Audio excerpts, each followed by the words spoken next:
ఈరోజు మన ఇంట్లో ఖురాన్ షరీఫ్ పెట్టి ఉండిపోతుంది, కానీ తీసి చదివే అవకాశం కూడా మనకి కలగడం లేదు.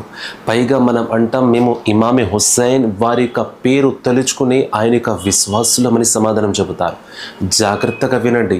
ఇమామే హుస్సేన్ వారు కర్బలా యొక్క మైదానంలో అమర వీరులు అయిన తర్వాత ఆయన యొక్క తలని ఎప్పుడైతే కర్ర మీద యజీద్ గుచ్చారో, దేహంతో వేరు చేశారో, ఆ యొక్క సమయంలో ఆయన యొక్క మెడ నుండి రక్తం యొక్క చుక్కలు కింద భూమి మీద పడుతున్నాయి. ఆ సమయంలో కూడా ఇమామే జైనుల్ ఆబిదీన్ ఇమామే హుస్సేన్ వారి యొక్క కుమారుడు సమాధానం చెబుతున్నాడు, నా తండ్రిని ఎప్పుడైతే కర్ర మీద గుచ్చారో ఆ సమయంలో కూడా నా తండ్రి ఖురాన్ను చదువుతున్నాడు. సోదరులారా, ఆ సమయంలో కూడా ఆయన ఖురాన్ని చదువుతున్నారు. మనం సజీవంగా ఉన్నప్పుడు కూడా మనం ఖురాన్ చదవకపోతే ఎలా? ఒక్కసారి ఆలోచించి చూడండి.